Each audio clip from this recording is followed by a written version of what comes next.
Gunung Shawli di mana saja Anda berada, apa kabar Anda di pagi hari ini? Oke, Ningro menyapanya lembut sekali. Selamat beraktivitas buat semuanya dan kalau yang sambil dengerin good news dimanapun gitu ya, sambil kerja, sambil apapun gitu kan, dan baru ketemu channelnya good news sekarang mungkin gitu ya. Ini hari apa? Ini hari Rabu. Nah, kalau hari Rabu dari jam 9 sampai jam setengah 11 atau pukul 10.30 gitu lah ya, setengah 11. Kira-kira 1,5 jam kebersamaan kita ada bersama Saber Hamenja. Sampean bertanya, hambanya menjawab. Ini tuh program yang isinya tuh sebetulnya jawab-jawab aja pertanyaan gitu kan. Jadi buat Anda yang mungkin mau nanya pertanyaan apapun gitu kan. Tentang konseling, Alkitab, boleh silahkan tanya. Nanti kita akan jawab. Nah, kalau yang mungkin kelewatan episode-episode sebelumnya, saya sudah upload di YouTube. Silakan dicek lagi gitu ya. Dilihat aja di YouTube ya Good News. Di situ ada episode-episode sebelumnya dari Saber Hamenja gitu, Good News Shally. So, saya sudah terhubung melalui aplikasi Zoom dengan Ibu Evangelis Elizabeth Philip yang akan menjawab pertanyaan-pertanyaan kita. Bu, mic-nya masih ke mute. Sebelum saya sapa, saya sampaikan dulu. Nah, gitu dong. Pagi, Bu. Pagi Ningro. Yeay. Kan jadi saya sapa langsung. Gimana? Puji Tuhan, Ibu sehat. Ibu gimana? Sehat? Udah kembali suaranya? Oh, sudah dong. Yeay. Minggu lalu, minggu lalu kita ngobrol dengan suara yang terbatas. Sekarang sudah enggak. Jadi bisa ngobrol banyak-banyak hari ini. Ibu di Semarang? Hah? Lagi di Semarang? Aku di Semarang ya, di Semarang. Oke. Ya, monggo buat yang mau nanya silakan. Suaranya nggak kedengeran. Kenapa, Bu? Suaranya nggak kedengeran. Oh, udah suaranya Ibu udah kedengeran. Suara Ningrum gimana? Kedengeran nggak? Oke, oke, Oke. oke, oke. Oke. Ya.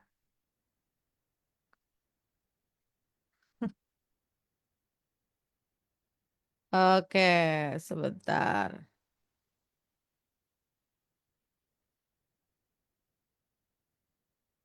Ah.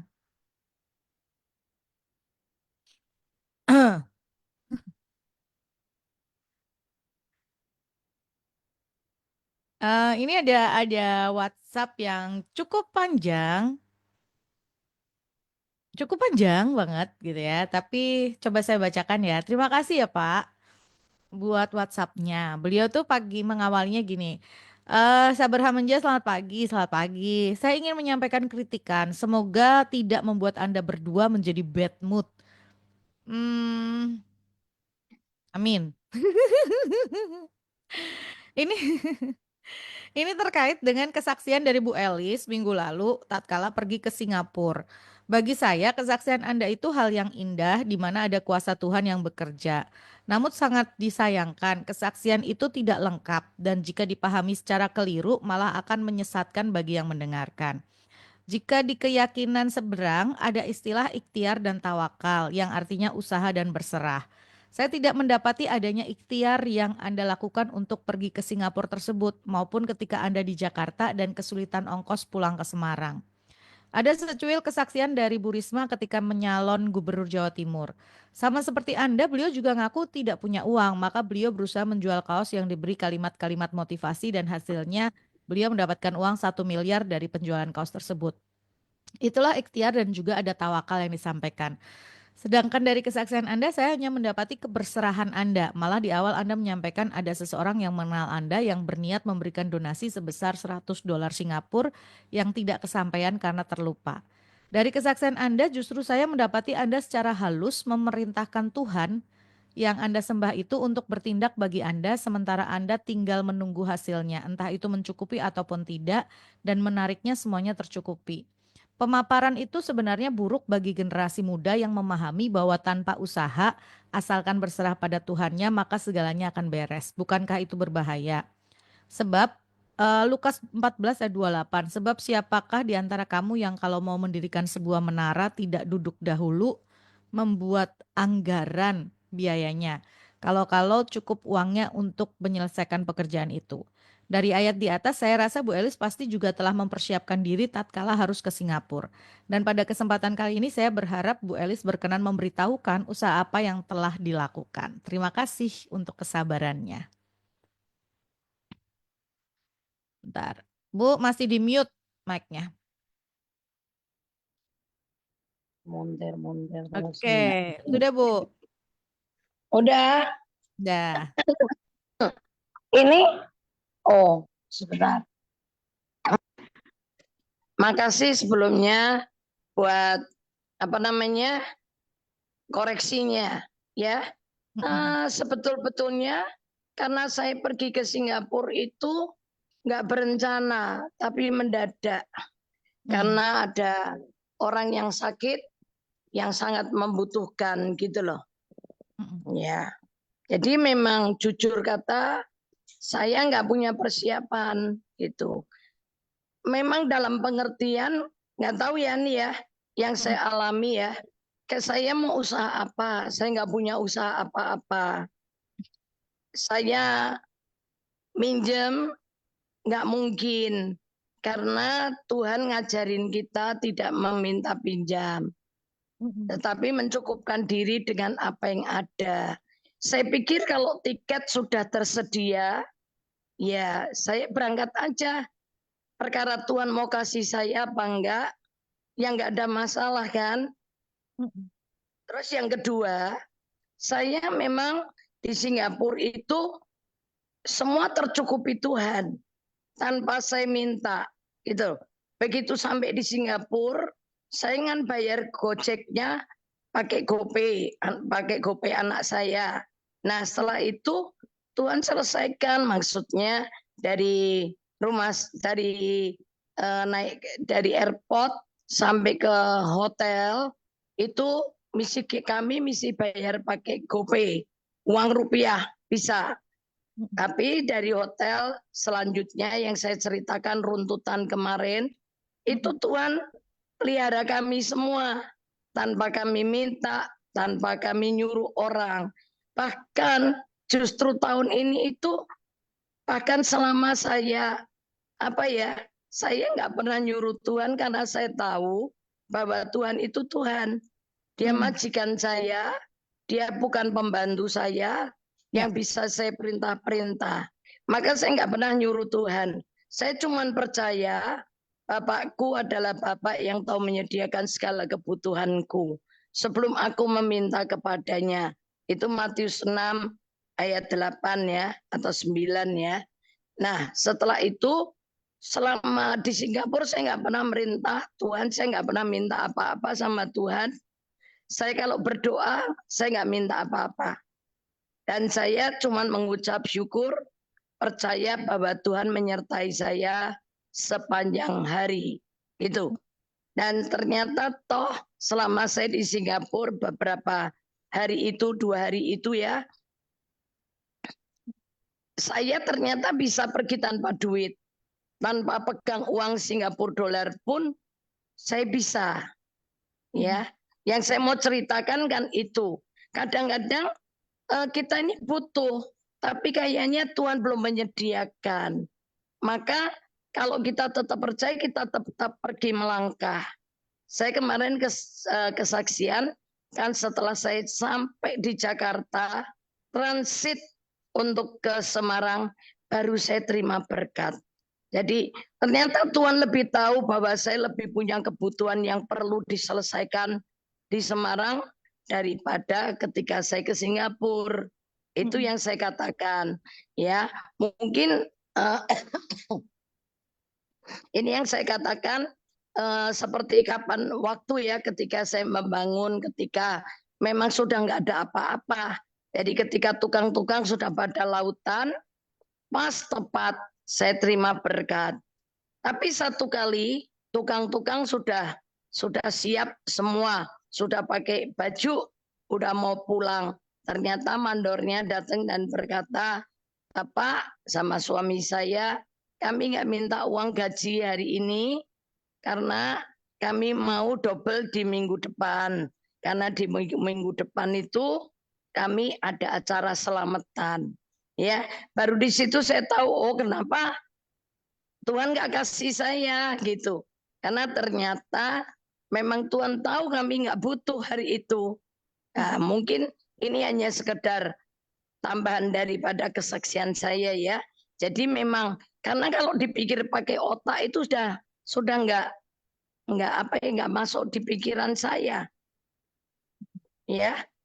Mungkin cukup nggak Ningrum penjelasan saya.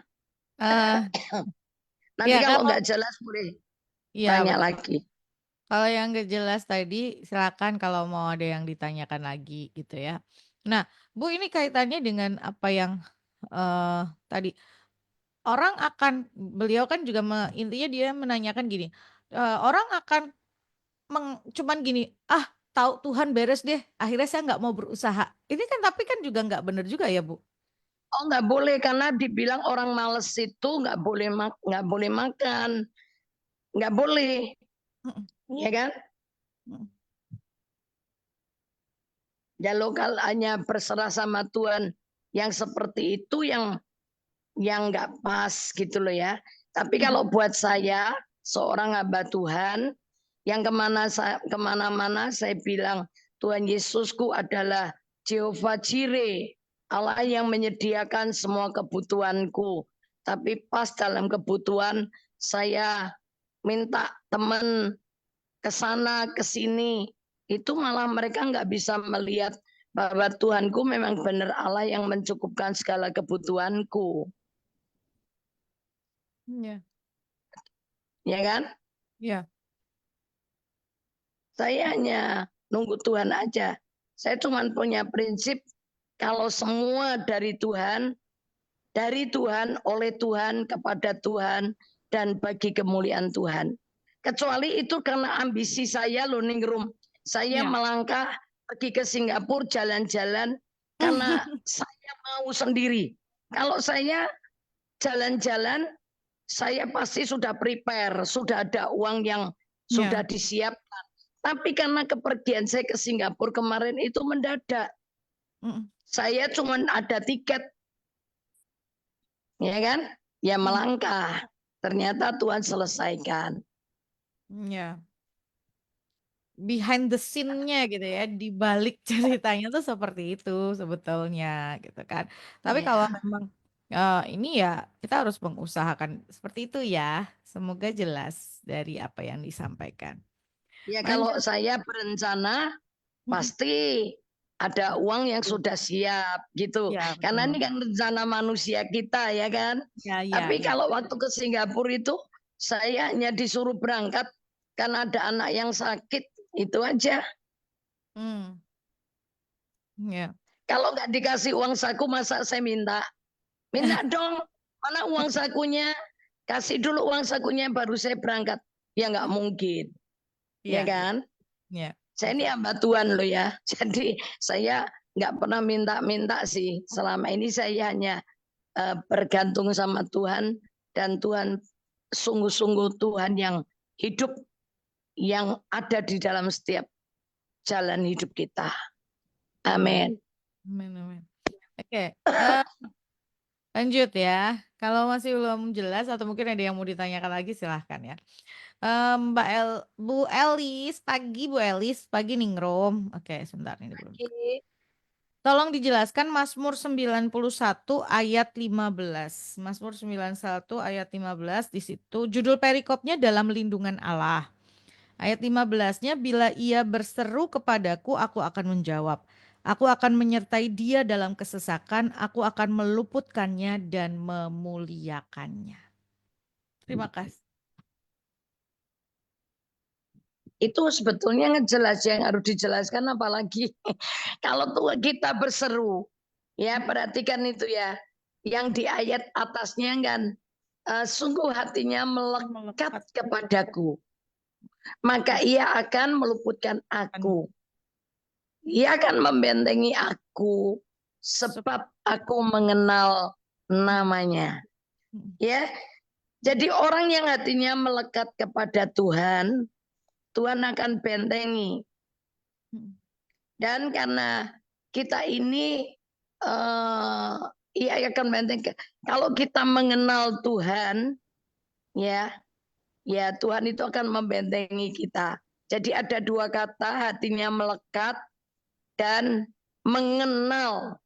Karena mengenal Tuhan, maka ketika kita berseru kepada Tuhan, Tuhan itu akan mendengar doa kita dan menjawab doa kita. Karena apa? Dia menyertai kita, dia akan meluputkan dan memuliakan kita. Ya, itu dalam seluruh aspek kehidupan sih. Makanya mengenal Tuhan dan melekat hati melekat kepada Tuhan itu sangat perlu buat kita. Maka akibatnya ayat 15-16 itu akan terjadi dalam hidup kita. Mungkin jelas ya Ningrum? Berarti ini sebab karena gitu ya Bu, oleh karena dia melakukan ini terus kemudian seperti ini gitu hasilnya. Jadi di ayat 14 itu. depannya sebelum itu 14-nya kan, sungguh hatinya melekat kepadaku, maka aku akan meluputkan ia. Aku akan membentengi dia sebab dia mengenal namaku. Oke. Jadi yang 14-nya itu sebabnya dulu dia melakukan itu, terus kemudian bila ia berseru kepadaku, aku terus kemudian Ya, dibantu. ya, itu akibat. Itu akibatnya. Jadi orang-orang yang hatinya melekat kepada Tuhan, yang mengenal nama Tuhan ya, mengenal Tuhan ya, ketika dia berseru, Tuhan menjawab. Dan Tuhan meluputkan kita dari itu ya. Ya. Tuhan menyertai kita, dan membentengi. Oke. Jelas ya yang bertanya, kalau mungkin mau kurang jelas ditanyakan lagi boleh. Lanjut, yang mau tanya boleh ya 081 225 225 949 atau 081 575 800 949. Selamat siang Bu Elis dan Ningrum. Pagi. Emang kejadian seperti Bu Elis yang berserah penuh kepada Tuhan untuk mencukupkan semuanya sesuai waktunya perlu iman yang sebesar gunung. Susah dan berat. Saya pengen tapi selalu gagal. Minta saran Bu, terima kasih. Sebetulnya memang pengenalan kita akan Tuhan itu berperan penuh dalam hidup kita. Karena kalau kita nggak punya pengenalan akan Tuhan untuk melangkah seperti itu tuh juga saya katakan memang nggak gampang ya. Tapi saya memulai dan dari situ itu saya gini, ternyata belajar berserah kepada Tuhan, kita ini mesti ngelawan ego kita, aku kita. Saya terbiasa dengan dulunya, pokoknya semua tersedia, semua siap. Dan saya orang yang suka mengandalkan kekuatan diri sendiri dulu sebelum saya kenal Tuhan Yesus ya. Tapi setelah saya kenal Tuhan Yesus tuh saya dilatih nyerah, benar-benar nyerah sama Tuhan. Nyerah ini dalam pengertian gini, kita ini saya nggak ngerti jalan loh. Kita ini sudah berusaha tapi memang nggak ada jalan gitu loh. Memang buntu semua menurut jalan, menurut pikiran manusia. Itu rasanya udah nggak mungkin. Gitu kan. Ya. Tapi memang dipepet sama Tuhan, di situasi yang mau nggak mau saya harus menyerah. Ketika saya menyerah itu saya ngelawan pikiran saya, ngelawan daging saya. Yang saya disuruh ngutang ke sana, suruh minta ke situ, suruh ngapa-ngapa. Tapi karena Roh Kudus itu mendampingi saya, dia selalu ingatkan saya sama firman. Dia selalu ingatkan saya sama firman. Contoh ini, ketika saya nggak punya apa-apa, ada ide.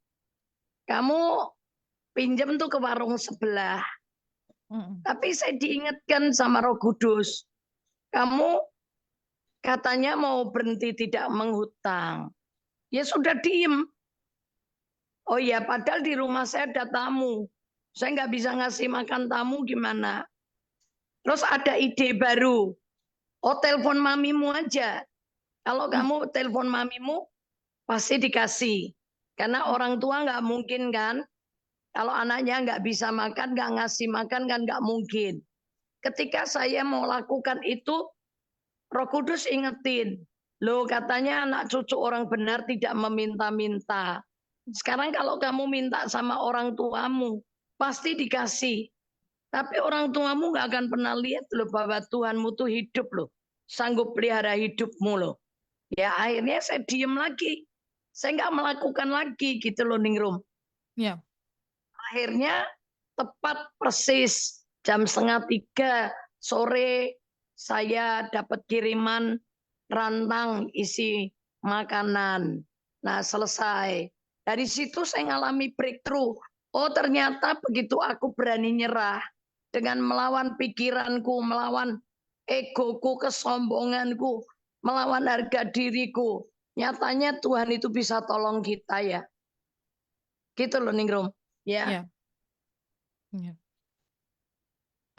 Mulai lakukan aja gitu ya, melangkah dan melakukan gitu. Seiring dengan berjalan waktu, seiring dengan pengenalan kita akan Tuhan, itu akan terus terjadi gitu ya Bu ya. Kita semakin dikuatkan, kita semakin bisa melihat bahwa Tuhan bekerja dalam hidup kita dan terus akan terjadi seperti itu. Oke, jelas ya. Kalau belum jelas boleh nanya lagi kok. Lanjut. Selamat pagi Bu Elis, pagi Ningrum, pagi. Mau tanya, kalau berselingkuh itu ngambil laki-laki orang tidak? Saya tanya teman saya, tidak katanya. Lakinya soalnya mau. Saya tanya suami saya, dia bilang nggak tahu. Jadi pagi ini saya mau tanya. Terima kasih. Makasih Ibu pertanyaannya. Ya pastinya Ngambil ya? ambil ya. Orang tuh Mm-mm. sebetulnya kan punya istrinya, jatahnya istri, bukan punya dia. Mm-mm. Kalau uh, orang bilang enggak, karena dia kan lagi bela diri. Mungkin Ya, bela diri yang kedua mungkin karena dia juga melakukan. enggak tahu kebenaran. Ya. Yang ketiga, mungkin dia enggak merasa karena orang kita suka sama suka kok, mau Mm. sama mau kok, Ya, ya kan? Jadi yang repot. ya. Oh, apapun itu gitu ya, kan dia masih punya istri sah gitu ya, misalnya gitu ya, dia dia punya suami istri terus kemudian ditanya suka sama si suami orang, itu juga udah salah gitu ya. Dan terus kalau itu nanya itu ngambil ya ngambil gitu ya, kalau dia masih punya istri loh ya, ngambil. Terus kalau persoalan laki-lakinya juga mau, ya itu sih persoalan yang lain sih sebetulnya. Tapi niatannya dari si perempuan ini benar apa enggak ya udah keliru duluan karena dia ngambil yang bukan miliknya. Tuh. Ya, semoga jelas ya Bu ya pertanyaan ini. Tapi ini kayak kenapa sih jadi kayak musim gitu? Oh nih punya istri ya berarti dia salah Bu, dia berarti selingkuh, dia ngambil suami orang gitu ya, ya tetap aja salah. Hukumnya seperti itu sih. Iya. Beda cerita Ya. kalau tadi nggak punya suami, nggak atau nggak punya istri. Yang masih nggak punya istri juga banyak kok sebetulnya ya. Kenapa mesti Tuh, ngambil tapi sebentar. Ningrum, dalam ini buku? nanti ngani loh. Kalau sekalipun tuh tidak punya istri, kalau Mm-mm. yang ceweknya juga sudah punya pasangan, Nah, sama aja. Itu tetap, ya mm-mm. kan? Mm-mm. Merusak pakai rayu orang, misalnya Iya, gitu ya. Atau betul. enggak, sama-sama belum nikah, dua-dua Mm-mm. belum menikah. Itu aja menurut Alkitab tuh berzina kok. Nah, Karena kan sebetulnya hubungan seks itu kan Tuhan berikan, Tuhan kasih itu untuk suami istri, mm-mm. bukan untuk dengan sembarangan orang, Ya betul. dengan pasangannya. Ya. Nah, eh yang kalau kan tadi ada yang temannya bilang enggak oh itu enggak ngambil gitu karena lakinya ini mau gitu ya. Bu, Ah, namanya orang selingkuh itu dua-duanya sama-sama mau, nggak ada yang dipaksa, percaya sama saya. iya, iya, Karena iya. Itu karena niat hati udah Bu, karena dia kalau misalnya oh saya kilaf itu gak kilaf sama sekali, itu niat. Dengan tegasnya niru, betul tuh niat. Iyalah. Loh kalau dia nggak, loh iya ya, iya sekarang coba ya, kalau dia itu setia dengan pasangannya gitu ya, dia udah tahu mensyukuri apa yang udah ada gitu, punya suami, punya istri gitu ya, nggak akan itu ada timbul pikiran begitu. Berarti kalau kalau ini kalau dua-duanya itu bukan karena mau, ya emang niat dia gitu ya, memang di mana-mana tuh nggak ada yang nggak mau kalau begitu tuh memang dia mau. Gitu. Maaf saya agak sedikit heboh kalau soal beginian. Iya, niat, niat, niat. Niat gitu kan. Nah, kalau nggak niat loh, seniat itu loh dia sampai misalnya nih harus ketemuan sampai keluar kota gitu ya, harus janjian kemana. Kalau nggak niat ya nggak akan begitu-begitu. Mager aja udah di rumah kalau saya. Oke, udah ya jelas ya Bu ya. Juga kan bukan karena mau atau tidak itu udah niat gitu kan, dua-duanya sih sebetulnya. Makanya agak sedikit kalau udah begitu, kalau suruh milih gitu udah gitu ya udah susah sih karena memang dari hatinya dia udah begitu. Lanjut, yang mau nanya silakan 081 225 225 949 atau 081 575 800 949. Karena waktu kita masih panjang. Oke.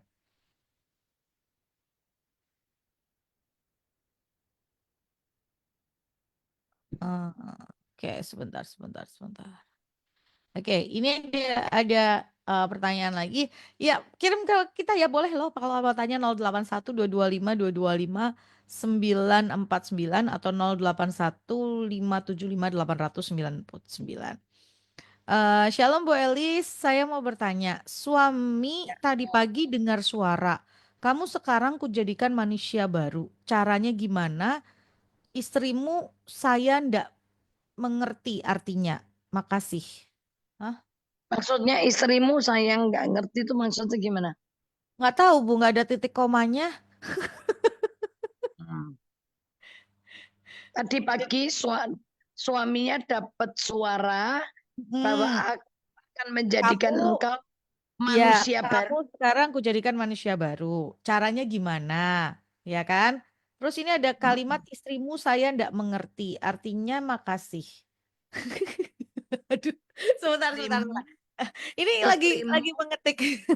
Ibu tolong dibantu dong, saya ditulisin lagi istrimu. apa nih maksudnya karena ini jadinya rancu banget nih kalimatnya. Kalau Oke. dijadikan manusia baru itu Efesus, Mm-mm. manusia baru. Manusia Efesus 4 atau Efesus 5 ya manusia baru itu ya. 4:17 kalau nggak salah. 4:17 betul. Betul. Betul. Itu manusia baru. Oke. Oh, oh gini Bu. Suami saya tadi pagi dengar suara, kamu sekarang kujadikan manusia baru. Lalu caranya bagaimana? Tanya istrinya. Nah, saya sebagai istri itu saya nggak tahu artinya Bu, gitu. Ya, oke. Nah itu lihat Efesus 4 ayat 17. Efesus 4 ayat 17. Sebab itu kukatakan dan kutegaskan ini kepadamu di dalam Tuhan. Jangan hidup lagi sama seperti orang-orang yang tidak mengenal Allah dengan pikirannya yang sia-sia Oh, pikirannya yang sia-sia itu harus dibuang terus. dan pengertiannya yang gelap jauh dari hidup persekutuan dengan Allah karena kebodohan yang ada di dalam mereka dan karena kedegilan hati mereka. Terus. Perasaan mereka telah tumpul sehingga mereka menyerahkan diri kepada hawa nafsu dan mengerjakan dengan serakah segala macam kecemaran. Hmm. Tetapi Lanjut. tetapi kamu bukan demikian karena telah belajar mengenal Kristus, karena kamu Hmm. telah mendengar tentang Dia dan menerima pengajaran di dalam Dia menurut kebenaran yang nyata dalam Yesus. Menurut kebenaran yang nyata dalam Kristus. Jadi sekarang mulai punya standar kebenarannya adalah Yesus. Oke. Lanjut. Yaitu bahwa kamu berhubung dengan kehidupan kamu yang dahulu harus menanggalkan manusia lama yang menemui kebinasaannya oleh nafsunya yang menyesatkan. Supaya kamu dibaharui di dalam roh dan pikiranmu dan mengenakan manusia baru yang telah diciptakan menurut kehendak Allah di dalam kebenaran dan kekudusan yang sesungguhnya. Iya. Jadi itu nanti eh apa Ibu baca ini tuh ke suami ya. Terus nanti mulai dipreteli satu-satu diartikan gitu. Itu jadi manusia baru dengan pikiran dan pola hidup seperti Kristus.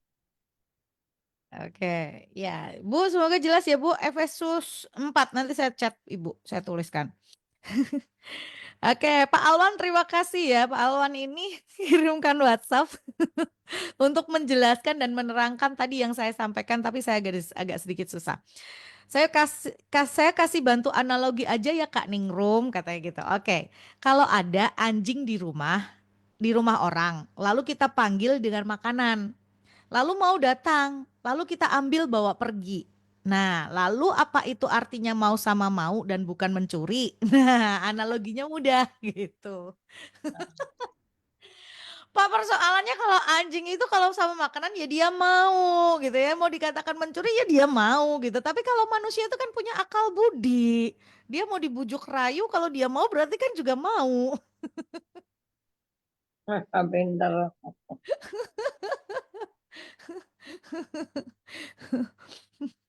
Ya kan? Ya memang analoginya hampir mirip seperti itu. Tapi kan manusia punya punya punya akal budi untuk berlogika, untuk memikirkan, punya hati nurani gitu ya. Nah, gitulah. Ini nggak habis-habis kalau bahas ini. Ya, lanjut. Yes, yang mau mau kirimkan pertanyaan masih ada? Masih dong, silakan 081 225 225 949 atau 081 575 800 949. Nih Rom tunggu ya sampai jam setengah 11. Kita ini baru jam setengah 10 lebih sedikit. Waktu kita masih panjang. Ya, Bu. Ingat, Ya. Bu, kemute ini kesenggol. Ibu panggil-panggil Ningrum doang. Sebentar ya. Halo, Ibu ini kemute. Ningrum nggak dengar suaranya. Nah, udah. ya. Lah, mati lagi. Bu, kemute lagi. Ya, nah udah. Lah, mati lagi. Kenapa ini? Udah. Halo? Ya maafin Ningrum. Maaf kalau nggak ada yang bantu saya, ya nggak Ibu bisa udah tinggal buka lagi. sendirian. Iya bersama Bapa di surga. Aduh, Cek Arvin, Mbak Ria kemana? Ya. Ningrum, saya lagi Dalam. duduk itu tiba-tiba tuh inget begini. Satu kali saya punya keponakan ini bilang gini sama saya, istilahnya tante gitu ya. Darian semua anaknya, emak itu paling miskin katanya gitu. Saya kaget ketika dia ngomongin gitu. Saya tanya kenapa kamu bilang miskin gitu. Dia bilang iya karena di dompetnya uangnya sedikit, nggak seperti tante tante om yang lain gitu kan. Terus saya bilang emangnya kamu kenapa, kamu mau apa gitu kan. Terus keponakan saya bilang gini, ya kalau saya ulang tahun, tante yang paling nggak pernah kasih aku hadiah. Dia bilang gitu. Terus saya bilang, oke, kamu tahu ya, tantemu ini anaknya orang kaya, anak raja di atas segala raja. Sekarang kamu mau minta sama tante apa? Nanti kalau aku ulang tahun, aku beliin sepeda mini BMX gitu. Tahun itu tuh Ningrum. Iya. Oh, akhirnya saya bilang oke. Karena masih lama, saya tuh mulai pergi ke toko sepeda, mau tanya harga sepeda mini BMX tuh harganya berapa. Dengan tujuan saya ini mau nabung Ningrum. Mau mulai nabung nih. Seperti yang tadi Bapak tadi katakan ya. Saya mulai nabung.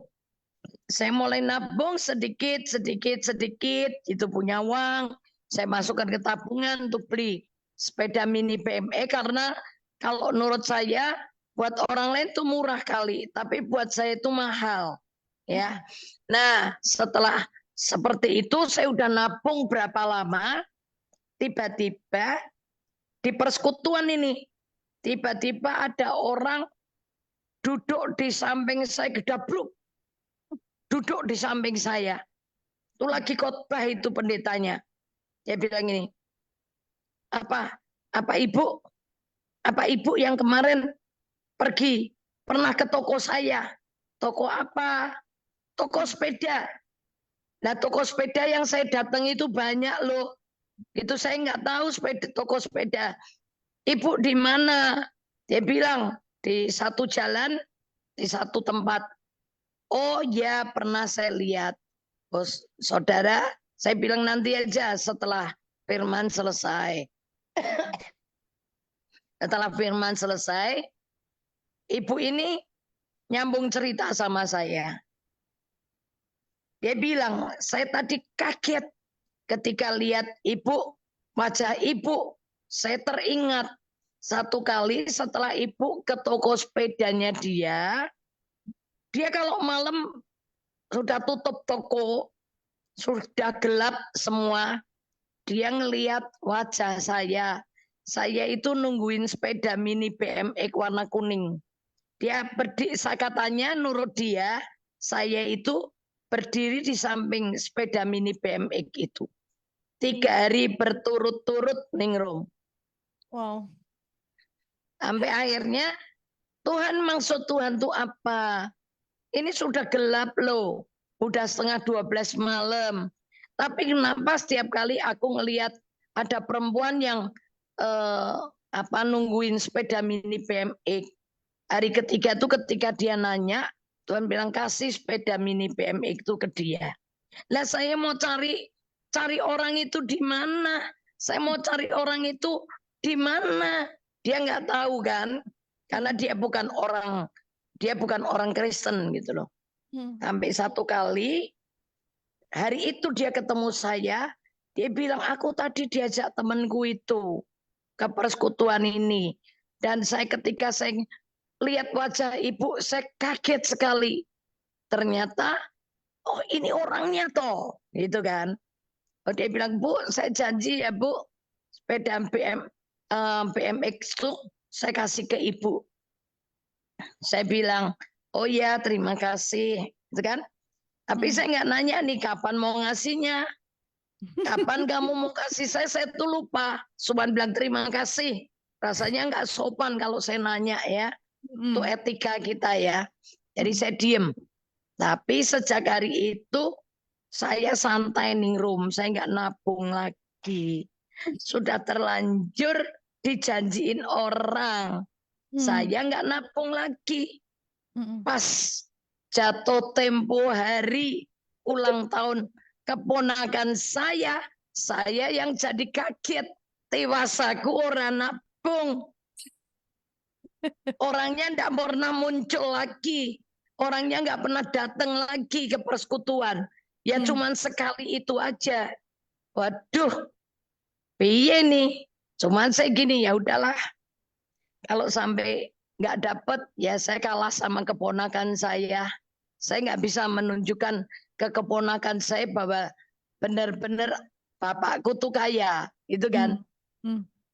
Akhirnya ketika pulang dari persekutuan, saya cuma berdoa begini, Tuhan Yesus, kalau memang benar ibu itu Tuhan suruh kasih saya sepeda mini BMX, nanti aku bangun tidur, berarti sepedanya sudah ada di rumahku, warnanya kuning. Tapi kalau enggak, ya sudah, aku bersyukur nggak apa-apa. Aku cuman kalah sama keponakanku aja. Ya nggak masalah kan? Ya. Udah, saya tidur. Bangun tidur, saya turun dari loteng rumah saya. Begitu buka pintu loteng, di depan itu sudah tersedia sepeda mini BMX warna kuning. Hmm. Saya nggak pernah nelpon karena saya nggak punya nomor teleponnya. Hmm. Saya nggak kenal namanya ibu itu siapa juga, aku lupa tanya. Jadi nggak tahu mau ngubunginya gimana, nggak ngerti. Tapi nyata Tuhan itu bisa bekerja. Tapi ingat loh ya, saya pada mulanya saya itu tetap prepare loh, persiapan loh, saya nabung duit loh ya. Ya. Saya nabung tuh, ya. Mm, mm, mm. Oh, Itu ada jadi persiapannya dulu. Walaupun terus pada akhirnya Tuhan yang turun tangan gitu ya. Tuhan yang turun tangan, Tuhan yang kasih. Tapi itu dari suara hati seorang anak loh. Dan Tuhan berkati lewat Bu Elis buat keponakannya. Oke, lanjut. Ada yang silakan kalau ada yang mau kirimkan pertanyaan lagi 081225225949 atau 081575780949. Oke, silakan. Mungkin lagi sibuk ya. Ini kayaknya bulan Desember udah masuk ke tanggal 11, udah 10 hari di awal. Ini tuh udah mulai ada yang sibuk-sibuk. Saking sibuknya persiapan Natal lah, ini itu gitu ya. Hiruk pikuknya sudah mulai terasa ya, Bu. iya. Oh ya, Ningrum mau mengingatkan tanggal 11 Januari jangan lupa ya. 11 Januari silakan buat yang eh mungkin mulai mulai bertanya-tanya gimana nih gitu ya. 11 Januari di hari Sabtu di jam 10 kalau nggak salah nanti kita akan eh, ketemuan. Tempatnya untuk sementara waktu masih kita rencanakan di GBI Gajah Mada ya. Di dekat studionya Gutus aja, nggak usah jauh-jauh. Jadi nanti ditunggu info selanjutnya gitu kan 11 Januari 2025. Kita akan ngobrol, kita akan ketemu. Ya, anggap aja itu Natalannya Good News lah ya. Masih bisa dibilang Natalan nggak sih bulan Januari itu? Bisa lah ya. Nah, yang mau bisa boleh dari Bunat itu juga ada dari pendengarnya Saberha Menja boleh datang. Siapa saja Anda ketemu langsung untuk ngobrol langsung bisa. Modelnya sama seperti Saberha Menja tapi nanti pasti lebih seru. Karena bukan saya. Hostnya lu Ningrum tetap temenin kok. Kan. Oke, 11 Januari catat dulu ya tanggalnya ya. Jangan terima ini. Pokoknya hanya hari itu kita ketemuan. Maksa banget nih Rusi. Maksa, maksa, maksa, maksa. 081225225949 atau 081575875949. 081575875949 atau 081225225949. Masih ada waktu, masih 45 menit lagi nih bersamaan kita di hari ini. Jadi silahkan yang mungkin mau kirimkan pertanyaan 081225225949 atau 081575780949. Banyak yang sukanya dengerin kalau Sabar Hamenja gitu ya. Ini rumah aku dengerin loh, dari dengerin aja aku udah banyak hal gitu. Nah, tapi kalau Anda bertanya, kalau ada yang kurang jelas jangan nunggu nunggu orang lain bertanya. Kan belum tentu pertanyaannya sama. Kalau Anda eh apa namanya? Ada yang buat Anda kurang gitu, mengganjal ini apa sih gitu. Nah, boleh, silahkan. Kita akan jawab pertanyaan Anda. Gitu. Yuk, yuk, yuk. Oke. Ngobrol sendiri Ningrum. Iya, Ibu. Bu, ada ini nggak sih, Bu? Ini tiba-tiba kepikiran. Orang itu kan sibuk banget ya kalau udah mulai bulan Desember, pasang dekorasi, pasang acara, rundown acara, bla bla bla. Ibu ada pesan khusus nggak buat mereka yang merayakan Natal gitu? Buat saya juga sih.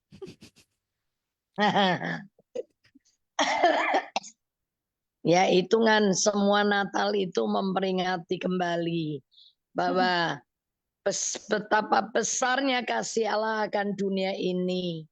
Sehingga ia mengaruniakan kepada kita Hmm. anaknya yang tunggal supaya setiap orang yang percaya kepadanya kita tidak binasa tapi beroleh hidup kekal.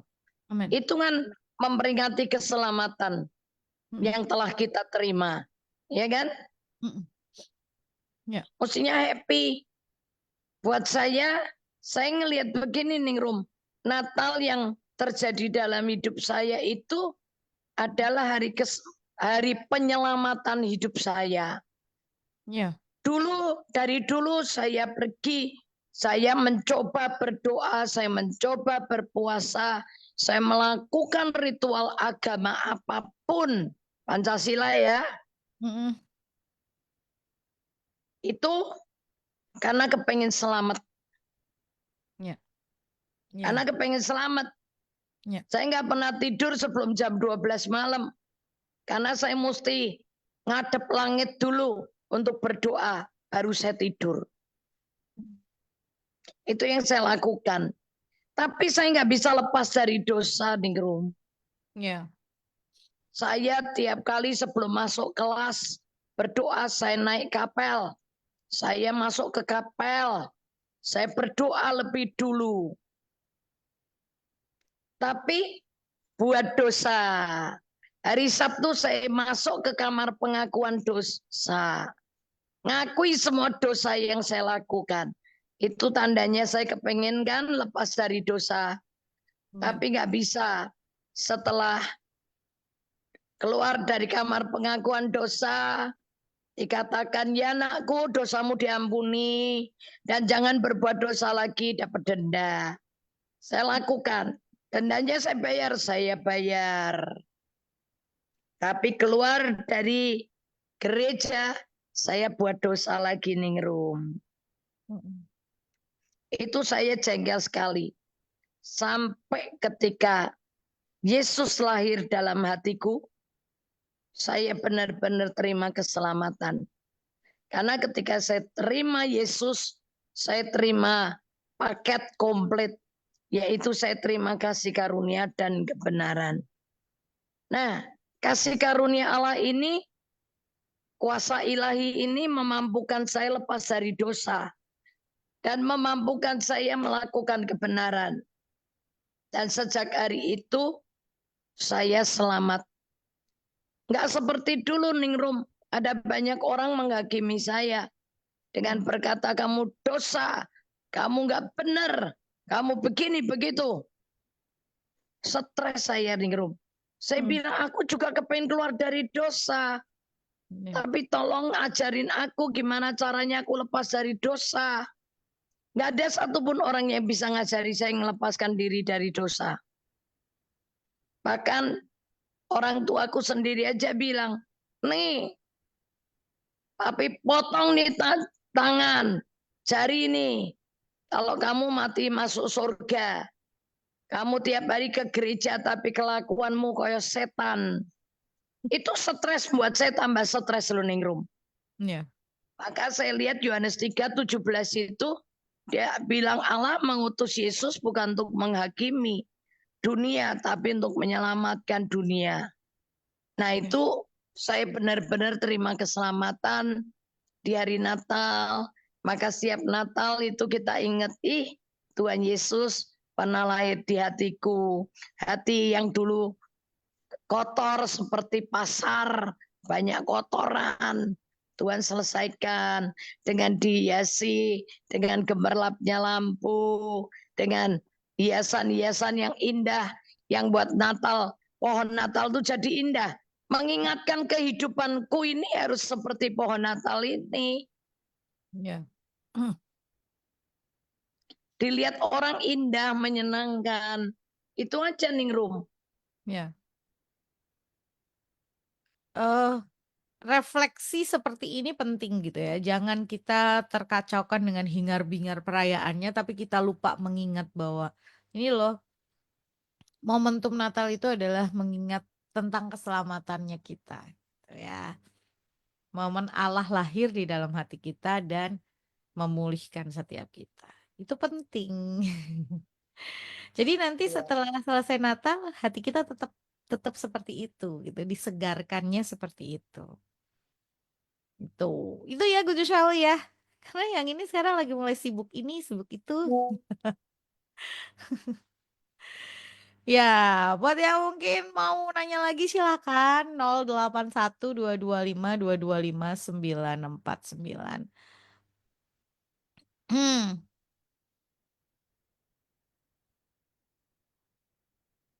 oke, lanjut. Ini ada WhatsApp. Selamat pagi, Ningrum. Pagi. Saya, sebentar, ini siapa namanya? Saya Mahendra. Saya mau kesaksian ya. Saya dulu pernah dipertemukan dengan Bu Elis. Saya pernah kena tipu pada saat membeli tanah untuk rencana saya investasi. Tapi saya dikuatkan diminta untuk ikhlas dan puji Tuhan, saya sekarang mendapat gantinya yang berlipat-lipat ganda. Saya hanya berdoa mengampuni dan percaya Tuhan Yesus. Pasti sudah menyiapkan semuanya, mempunyai rencana yang terbaik. Terima kasih. Wow, keren Pak. Luar biasa. Ini juga untuk yang minggu lalu kayaknya ya yang tanya. Kalau ada orang yang apa sih waktu itu kita ditipu gitu ya, minggu lalu ada yang tanya gitu. Apa yang harus kita lakukan nih? Kayak Pak Hendra nih cerita yang eh, ditipu orang, ikhlas, mengampuni dan percaya Tuhan Yesus sudah siapkan yang terbaik. Keren Pak. Luar biasa. Dan berkati ya Amin. Pak ya. Minggu lalu kan ada yang tanya juga ya Bu, kalau kita ditipu orang kita harus ngapain gitu ya. Nah Ya. jawabannya jauh oleh Pak Mahendrani ikhlas, ampuni, percaya Tuhan Yesus berikan yang terbaik. Ikhlas Amin. ngampuni itu nggak ada kata bersungut-sungutnya, nggak ada Yes. nggak ada mempertanyakan kok gini sih gitu ya, nggak ada Nah, itu.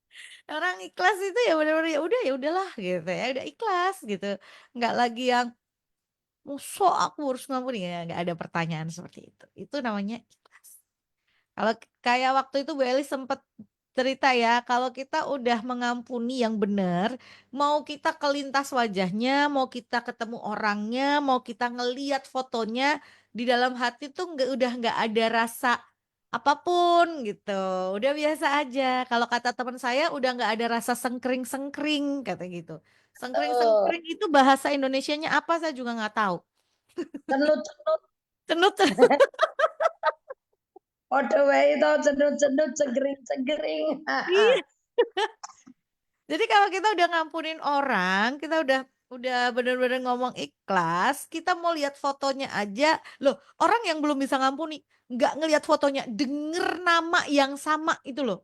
Itu bisa sampai kepala kita ubun-ubun kita berasap. Iya kan, Bu? Nah, betul. Tapi Apalagi lihat wajahnya. nah, ini belum belum definisi ketemu wajahnya loh, cuman denger nama yang sama gitu ya. Misalnya dia ditipu oleh orang bernama A gitu ya. Kita denger nama A aja walaupun itu belum tentu itu si orang. Kita udah kepalanya panas gitu. Nah, tapi kalau kita sudah bisa mengampuni, ceknya gimana? Kita lihat wajahnya atau kita lihat namanya, kita mengingat dia. Hati kita itu tadi udah nggak ada yang cenut-cenut, udah nggak ada yang sengkring-sengkring, udah biasa aja gitu. Ini seperti Iya. pengalamannya Pak Mahendra gitu. Jadi ini menyambung yang minggu lalu itu kesaksiannya tuh Tuhan ganti dengan luar biasa dan Tuhan sediakan yang terbaik. Yaitu tadi Amin. karena Tuhan tahu yang terbaik. Ya, kita ngomong-ngomong tentang ikhlas, mengampuni gitu. Kadang-kadang kita masih bersungut-sungut. Nah, itu belum ikhlas, belum mengampuni. Dulu loh kita pernah bahas sampai beberapa kali obrolan tentang ngomel ya Bu ya. Ngomel itu dosa enggak gitu. Ada yang ngomong enggak ngomel enggak dosa. Tapi kita waktu itu Bu Elis bilang ngomel itu ya dosa. Iya. Terus itu ada banyak hal loh yang sebetulnya kalau kita baca di firman Tuhan terus kita lupa dengan ngomong dengan ininya nggak detail kayak waktu itu kita bahas tentang kecewa. Kecewa itu artinya kita dosa-dosa, kita nolak Tuhan loh kecewa itu. Hah? Padahal orang kan ada yang ngomong kecewa itu manusiawi, nggak manusiawi sebetulnya kecewa. Iya. Nah, jadi harus, nah kadang-kadang kayak gitu ya Bu, kita baca firman, kayaknya kita baca firman, tapi kayak hal-hal seperti tadi yang Ibu sampaikan, yang Ningrum ulang tadi sedikit, kecewa, kayaknya kita masih sering kecewa, kita masih sering sakit hati. Ini apa karena kita baca firmannya hanya formalitas atau seperti apa Bu? Enggak, tapi betul tadi. Kecewa itu sangat hal yang sangat manusiawi yang bisa dialami oleh siapapun, Ningrum. Hmm, Tapi masalahnya mau kecewa atau tidak itu adalah pilihan. Pilihan oh, di tangan kita. Kita ngadepin masalah yang sama, kita ngadepi persoalan yang sama. Ya, kalau ditanya siapa sih yang di room yang nggak bisa kecewain kita?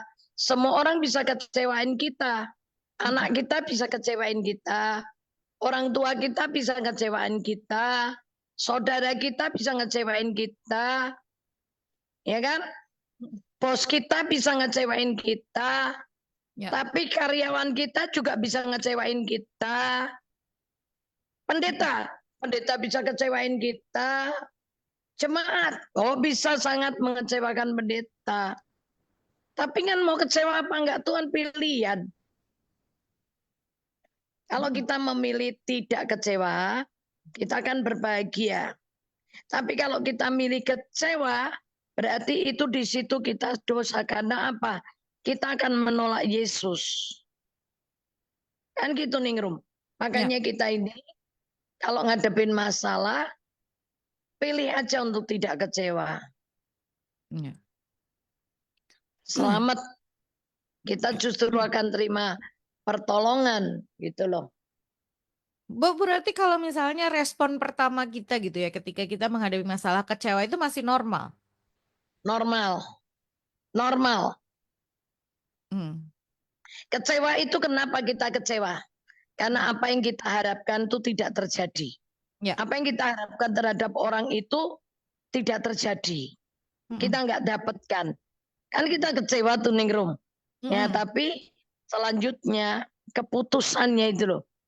Ayo, Mm. situasi ini bisa menimbulkan kita kecewa. Tapi Ya, kita mau kecewa apa enggak Tuhan, keputusan kita, ya, pilihan. ya. Jadi respon awal kecewa, iya, oke. Tapi cukup berhenti di situ, kemudian ambil keputusan yang lain untuk memutuskan, oke, aku nggak mau kecewa. Terus selesai di situ.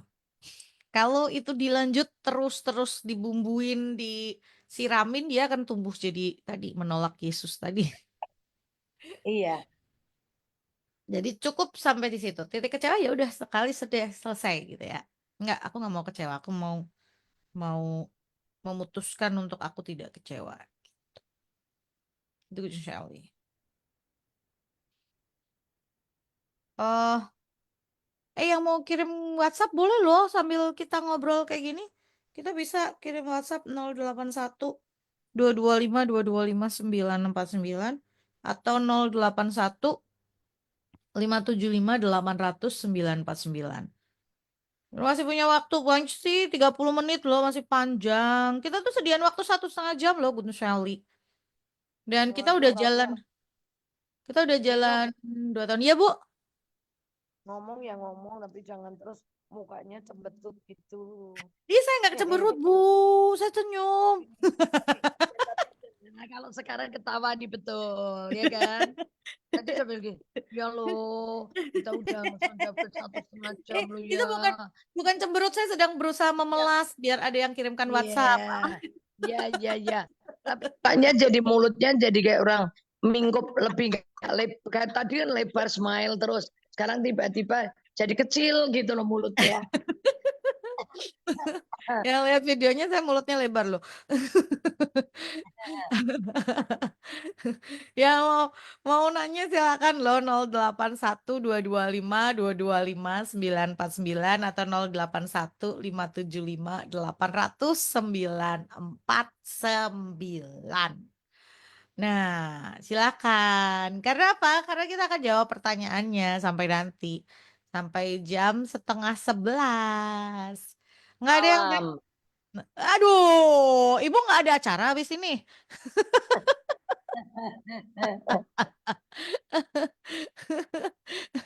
Biasanya aja sudah ditunggu tamu atau ibu mau pergi.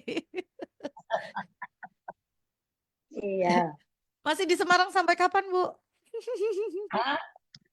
Masih di Semarang sampai kapan? Sampai Tuhan mau tahu kapan. Tiba-tiba dapat telepon. Iya. Oke, ada pertanyaan sederhana tapi mungkin kita boleh jawab deh. Selamat pagi Bu, mau tanya bagaimana caranya supaya saya bisa rajin membaca firman Tuhan? Terima kasih. Nah, ya. Bagaimana caranya? Mau dulu. Punya kemauan. Ya.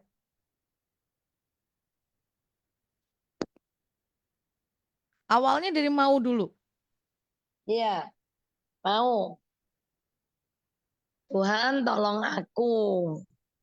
Aku mau baca firman dengan tekun, dengan rajin. Nah, itu dimulai. Dimulai. Sesibuk apapun, begitu bangun tidur, sebelum sibuk yang lain, ya ke toilet dulu. Matanya dibersihin, cuci muka dulu. Udah, terus duduk baca firman dulu. Mm. Sesibuk apapun harus punya komitmen. Nanti kan rajin. Nanti kalau sudah terbiasa sampai kayak gini, nggak gosok gigi itu karena udah kebiasaan, jadi nggak enak gitu loh, risih. Mm, mm. Nah, sampai jadi seperti itu ya, dilatih, melatih diri. Oke. Artinya kalau membangun kebiasaan semacam berdoa, baca firman, itu kita sedang melatih diri itu ya, Bu? Betul. Ya, latihan yang dikatakan 1 Timotius 4, latihan Betul. ibadah. 1 Timotius 4 ayat ayat 7 kali. 1 Apalah. Timotius, Bu. Oh ya, tetapi jauhilah takhayul dan dongeng nenek-nenek tua.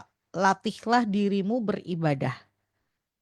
Latihan badani terbatas gunanya, tetapi ibadah itu berguna dalam segala hal. Karena Nah, mengambil latihlah dirimu. Ya, latihan, dilatih. Termasuk baca Alkitab, berdoa itu latihan.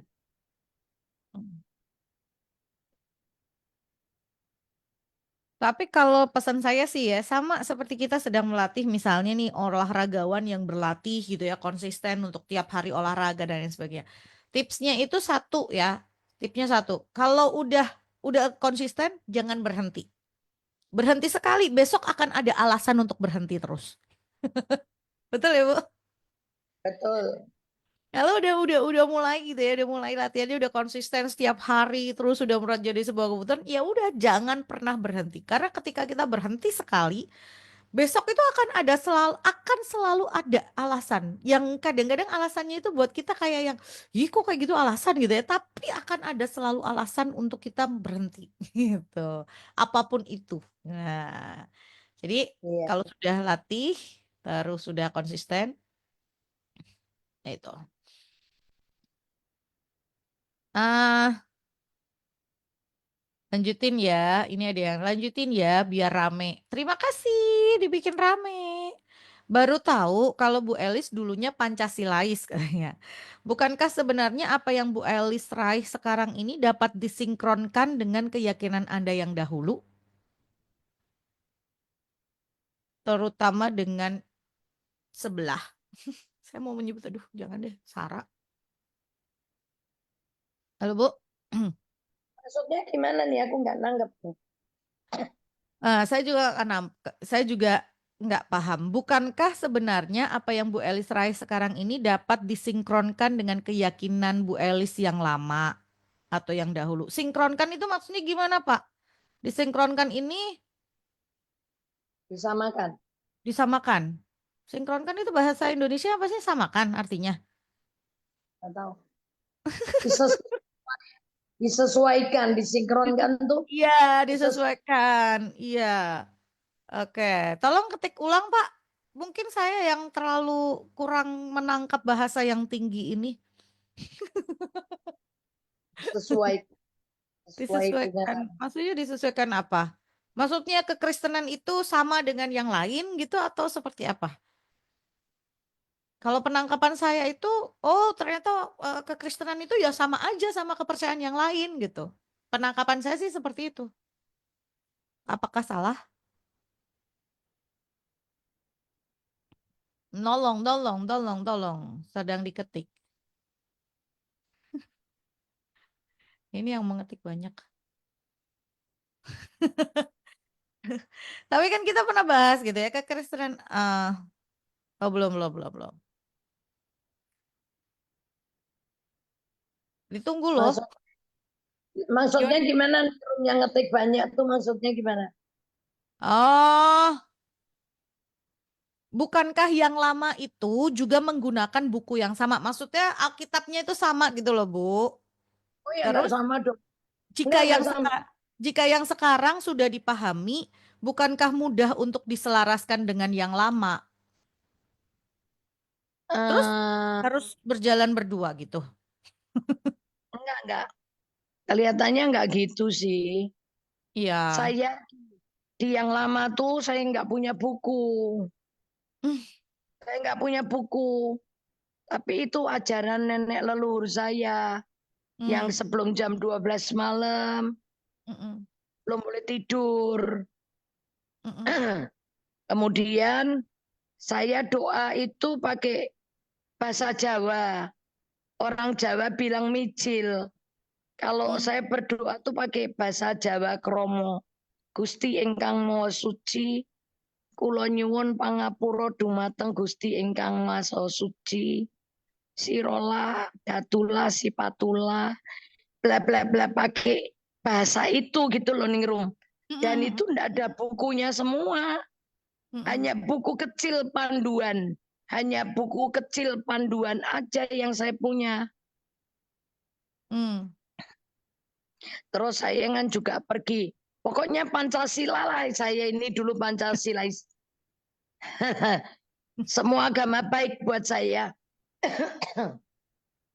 Nah, cuman perbedaannya sekarang saya punya buku Mm. yang yang jelas menuntun langkah saya dengan garis yang jelas, menarik benang kebenarannya dengan jelas. Ya. Eh, Itu. kalau kita ngomong yang minggu lalu kalau nggak salah ya kita ngomong bahwa kok walaupun mungkin gitu ya kita punya Alkitab, tetapi kalau kita tidak dapat anugerah itu sebetulnya yang penting titiknya di situ.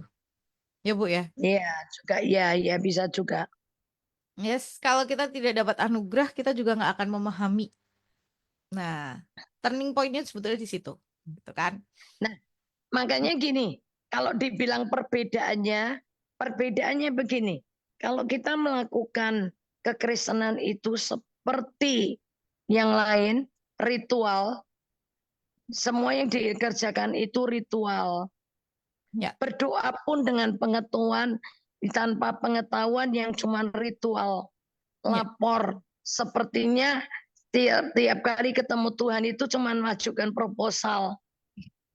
Majuin list, Tuhan aku butuh ini, Tuhan ya, aku minta keselamatan, lindungi rezeki, bla bla beri rezeki, bla bla bla bla bla bla. Sebetulnya yaitu sama seperti yang kepercayaan saya yang lama. Tapi di dalam Kristus itu kata doa itu adalah relation. ya. Doa itu bukan minta, bukan Mm-mm. minta sesuatu. Setiap kali hanya minta. ngajuin tadi yang saya katakan, ngajuin proposal. Tapi doa itu adalah komunikasi Ya. dengan Bapak di surga, yang sambil mandi pun kita bisa ngobrol sama Bapak di surga, bisa ngomong-ngomong gitu tuh loh. Makanya kalau ditanya ritual apa, nggak ada, kekristenan tuh justru yang paling nggak ada ritualnya. Ya. Mm-mm. Oke, semoga jelas ya. Lanjut, ini ada pertanyaan lagi. Shalom Bu Elis, shalom.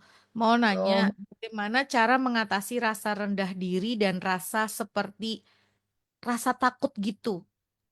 Apa ayatnya ya, Bu? Rasa takut, ya kita lihat dulu, nanti setelah ini baru bicara tentang rendah diri. Coba 2 Timotius 1 ayat 7. Kita tahu dulu bahwa ketakutan itu bukan dari Tuhan. Ya. 2 Timotius 1 ayat yang ke-7. Sebab Allah memberikan kepada kita bukan roh ketakutan, melainkan Bukan roh ketakutan, melainkan roh yang membangkitkan kekuatan, kasih, dan ketertiban. jadi kita ngerti dulu ini. Takut sama ketakutan beda ya. Takut nih, takut mencuri, takut nyontek. Karena kita tahu nih kalau mencuri pasti kena hukuman. Kalau nyontek itu nanti ketahuan, takut. Takut nyebrang karena takut ketabrak. Semua orang bisa ngalami yang bilang rasa takut. Tapi kalau bilang ketakutan, itu takut yang sudah menguasai seluruh hati dan pikiran perasaan kita. Sehingga kita ini cenderungnya mau begini takut, mau begitu mau pokoknya dikejar dengan ketakutan itu. Nah, Tuhan tidak pernah memberikan roh ketakutan. Pertama kali takut itu kenapa dan di mana? Ketika kita lihat di Kejadian 3. Adam dan Hawa yang tadinya punya relation, punya hubungan yang baik dengan Allah, ya. Setelah dia berbuat dosa, dia mulai takut. Kejadian 3 Ningrum. Kejadian 3 itu ayat di ayat yang ke-8. Coba mulai 8. Kejadian 3 ayat ke-8 judul perikopnya manusia jatuh ke dalam dosa.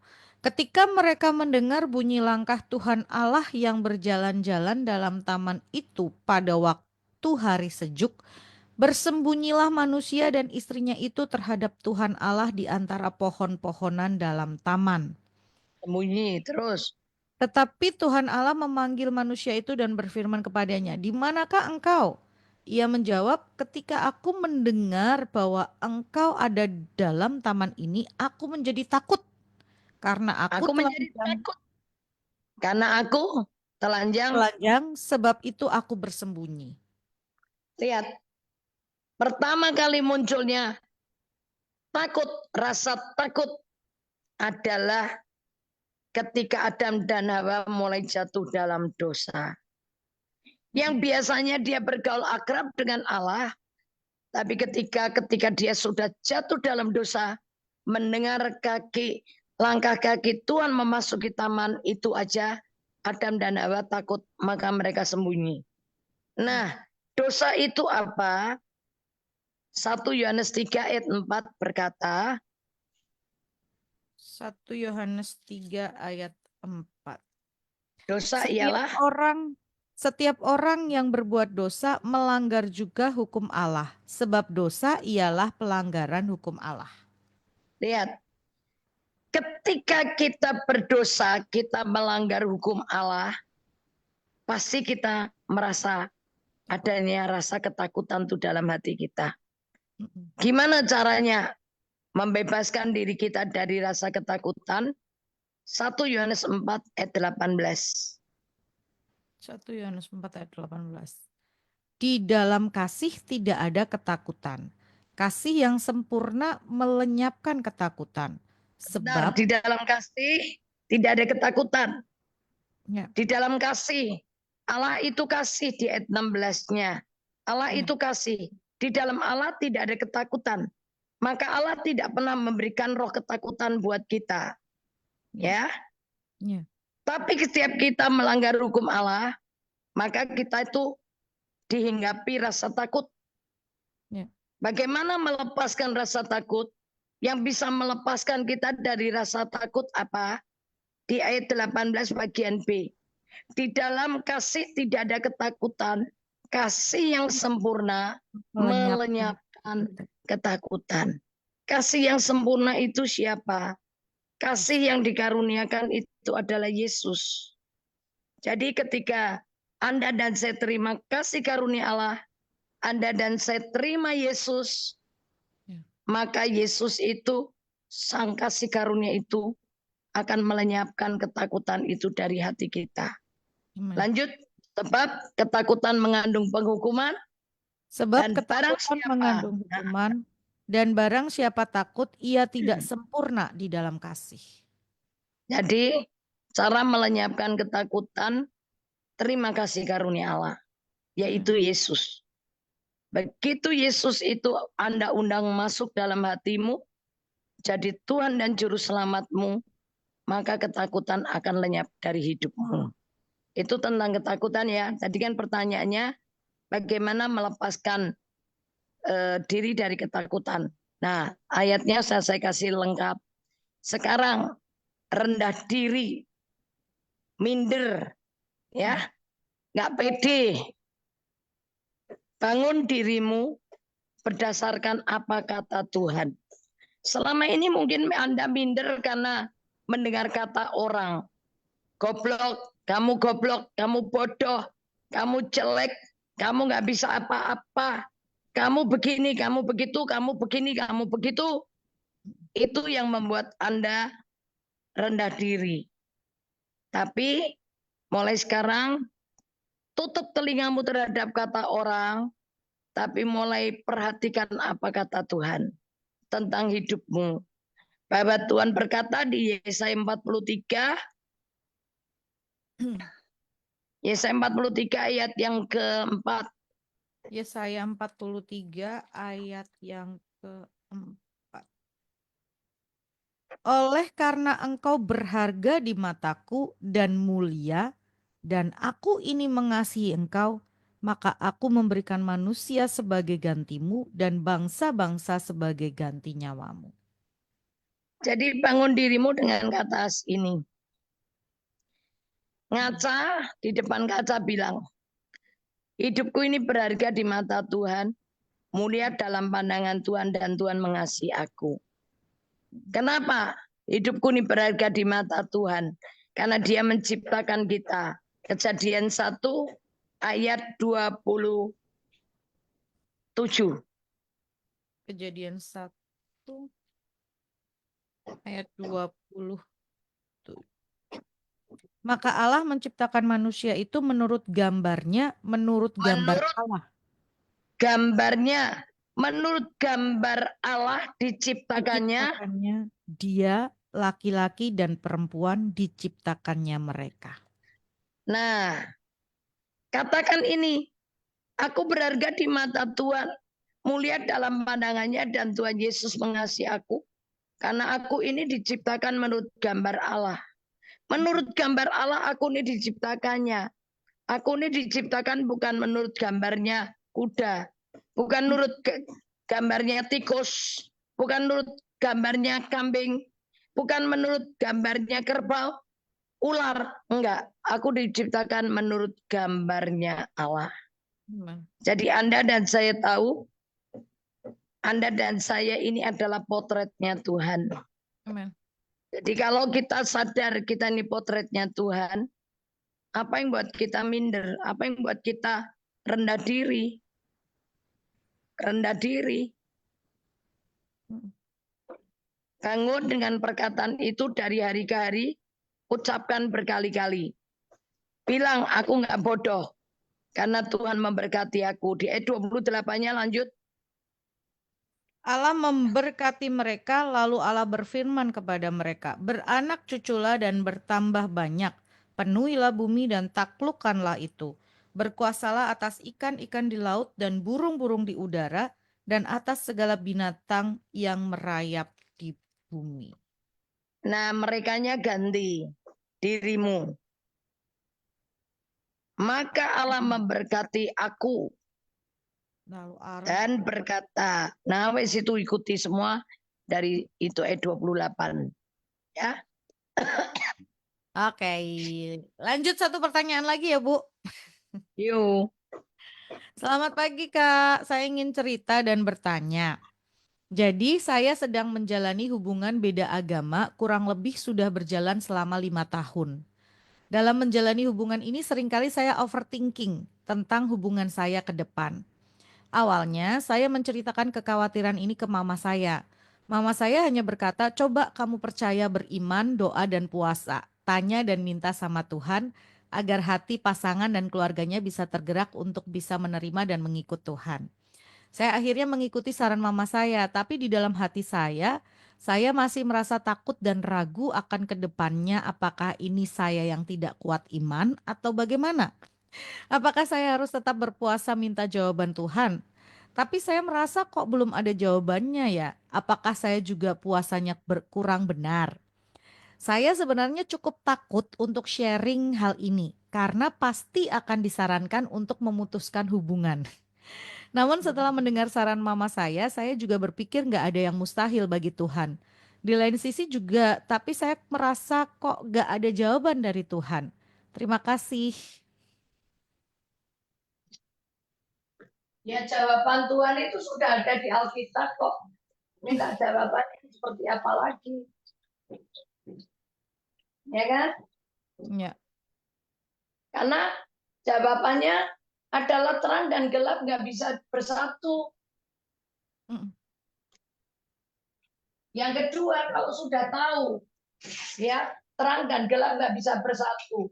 Yang kedua, mm, kita nggak boleh jadi pahlawan. Ya. Jangan berpikir dengan aku nanti menikah dengan dia, pasanganku ini akan jadi ikut Tuhan Yesus.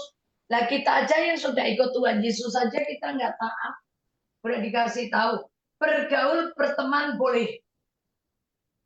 Tapi tidak boleh Menjalin hubungan. menjalin hubungan pernikahan. Ya. Tidak bisa. Anda mau berdoa, Anda mau berpuasa, ya Tuhan nggak akan jawab itu. Ya, kecuali tanpa motivasi mau menikah. Tanpa motivasi mau menikah dulu ya. Ya, pilih aja. Jadi pasangannya oke. Enggak ya enggak apa-apa. Yang penting udah menyampaikan Injil kepada pasanganmu. Karena panggilan loh. Saya udah ketemu dengan banyak orang loh. Ketemu dengan banyak orang yang sampai berdoa, sampai puasa. Akhirnya dia tetap menikah. Tapi setelah menikah, begitu selesai pernikahan, suaminya bilang gini, kamu dengar tadi firman Tuhan, istri itu harus tunduk kepada suami. Hari ini aku sudah jadi suamimu, dan hari ini kamu harus tunduk sama aku. Dan kamu harus nurut sama aku. Mulai hari ini kamu tidak boleh ke gereja. Ya. Udah selesailah, tamatlah. Terus tiap hari dia disuruh mengikuti kepercayaan suaminya. Yang terjadi begitu. Berapa hari yang lalu saya juga konseling dengan orang yang sudah saya kasih tahu dulu. Tapi tetap menikah. Dan hari ini kejadiannya masih bersyukur dia masih boleh ke gereja. Tapi suaminya sama sekali tidak mau. Kamu boleh ke gereja, tapi kamu nggak usah nyuruh aku ke gereja. Lo kemarin kenapa kamu mau kawin gereja? Dia jawab, karena kan kamu suruh. Karena itu kan permintaanmu dan aku udah turutin. Tapi sekarang aku nggak akan ke gereja. Tapi masih tidak dilarang istrinya untuk ke gereja. Masih puji Tuhan. Tapi kalau yang satu tadi dilarang ke gereja. Dan itu sudah saya ketemu nggak 10, nggak 100 orang. Setelah menikah berbalik. Dia yang diancam untuk tidak boleh ke gereja. Jadi kalau menurut saya, Anda sudah tahu. Kalau tanya pun Anda sudah tahu jawabannya. Bahwa takut, tadi kan Anda bilang takut kalau disuruh putus kan. Loh, kami nggak akan nyuruh kamu putus. Tapi kalau kalian, Anda tahu bahwa inilah apa yang dikatakan Tuhan. Jangan menikah dengan orang yang tidak seiman. Tidak dilarang menikah dengan beda suku bangsa. Enggak. Perbedaan suku bangsa tidak dilarang. Tapi yang disarankan untuk tidak dilakukan adalah menikah dengan orang yang tidak seiman. Susah nantinya. Tidak seiman loh ya. Mungkin segereja. Gerejanya sama. Tapi nggak seiman. Ini perhatikan, seiman. Jadi apakah sama-sama orang Kristen pasti jodoh? Belum tentu. Kalau dia tidak percaya Yesus itu Tuhan, yang berdaulat atas hidupnya, yang nggak bisa dikatakan untuk orang beriman. Kalau dia hanya ke gereja karena turunan, yang nggak ada gunanya. Kalau dia nggak percaya Yesus itu Tuhan. Kata seiman adalah mempercayai Yesus adalah Tuhan dan Juru Selamat, penebus dosa kita. Itu ya. Oke, jawabannya jelas ya Ningrum? Jelas. Ini ketakutannya untuk disuruh putus karena udah pasti tahu jawabannya sebetulnya. Udah tahu jawabannya. Ya, tapi masih ragunya karena ada pertimbangan gitu ya. Tetapi sekali lagi kalau mau di ini sih sebetulnya di dalam firman Tuhan itu sudah ada jawabannya. Makanya kita doa Tuhan lah di firman juga sudah ada jawabannya gitu ya. Oke. Ngapain jawab lagi? Ningrum, Ya. makanya banyak orang berdoa dan berpuasa itu bukan untuk memuliakan Tuhan. Bukan buat kita ini hidup berkenan kepada Tuhan. Orang berdoa dan berpuasa karena dia kepengen doanya dikabulkan. Ya, Doanya betul. didengar Tuhan. Ditambah puasa. Kalau puasa itu zaman sekarang dibilang KKN. Nyogok. Nyogok Tuhan. Aku puasa biar doaku didengar Tuhan. Nggak bisa. Tuhan itu nggak bisa disogok kok dengan doa puasa kita kok. Enggak. Ya, Apalagi dia udah tahu jawabannya. Prinsipnya terang dan gelap tidak bisa bersatu. Ada di Korintus, silakan cari dan baca sendiri. Ini ada yang telepon, tapi waktu kita habis loh hari ini. Depending minggu depan gimana? Boleh ya? Udah ditambahi satu aja yang telepon Tambah itu. satu loh dikasih bonus nih loh. Halo. Halo. Ya. Ya, Mbak Ningrum. Pak Agus. Bu Eli. Ya. Iya, gimana? Pak Agus. Saya mau tanya. Saya kan punya teman di Jakarta. Dia itu ngajak mantan pendetanya dulu ke Israel. Oh, cuma dia enggak ngajak istrinya, yang diajak cuma yang laki itu. Itu boleh enggak? Maksudnya boleh atau enggak gimana? Kan kok sing diajak suami netok? Teman saya kan janda. Oh temennya itu janda. Ya. Oh. Nah, mantan pendetanya dulu. Oh, itu cuma suaminya aja nggak sama istrinya. Kenapa kok enggak diajak istrinya? Oke. Rombongan bareng-bareng atau cuma berdua aja, Pak? Ya rombongan. Oke. Istrinya nggak diajak gitu. Oh, karena si temannya Pak Agus ini wanita gitu ya? Janda. Ya. Gitu. Ya, Oke. Oh ya, gitu aja Pak Agus. ya Bu. Terima kasih. Terima kasih Pak Agus. Tuhan berkati. Tuhan berkati. Gimana ini Bu? Kalau perginya rombongan, ngajak suaminya, ngajak pendetanya laki aja, ya enggak apa-apa. Karena kan nggak mungkin sekamar tuh nanti. Ya, karena kan bareng-bareng. Pasti tidurnya laki sama laki, diatur rombongan begitu. Yang perempuan sendiri.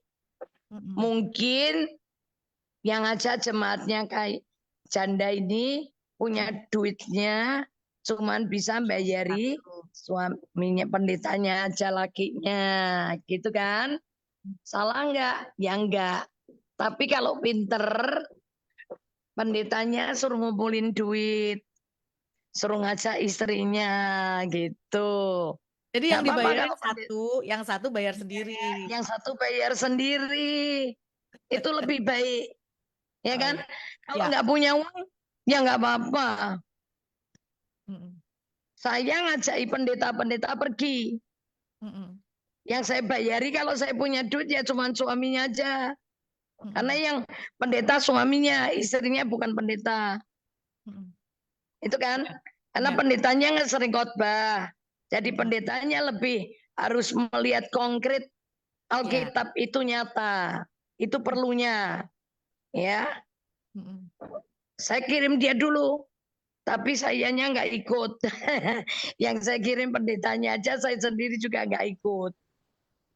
Tapi kalau ada satu pendeta yang saya bayarin, karena saya punya uangnya hanya bayari satu orang, istrinya mau ikut dia bayar sendiri, boleh nggak Bu? Boleh, silahkan, nggak apa-apa. Kecuali yang bayari bilang, nggak, istrimu nggak usah ikut. Nah itu ada apa?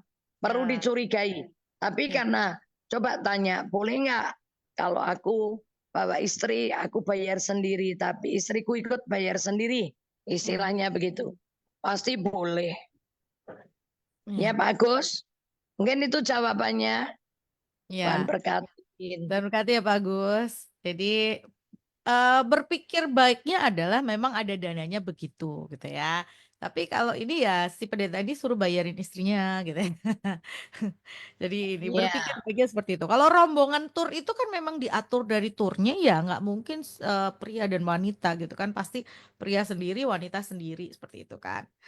Oke Pak Agus, iya. semoga puas ya dengan jawabannya. Dan mohon maaf untuk WhatsApp-WhatsApp yang lain, saya pending karena waktu kita udah lewat 4 menit. Minggu yang akan datang ya.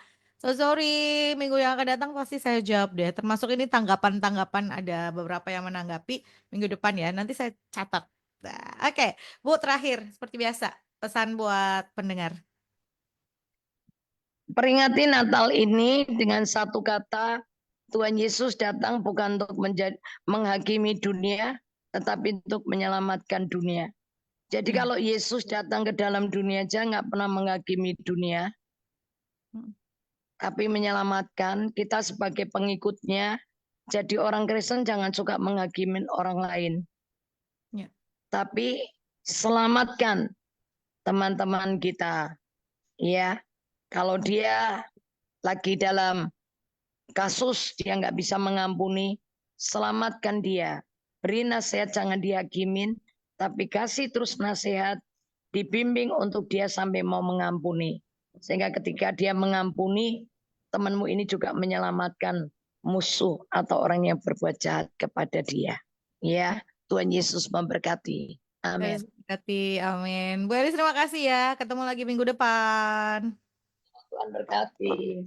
Dan berkati. Dan terima kasih buat Anda Good News Family yang sudah bergabung bersama dengan saya. Berharap apa yang dihadirkan boleh jadi berkat dan bermanfaat untuk setiap Anda. Sampai jumpa.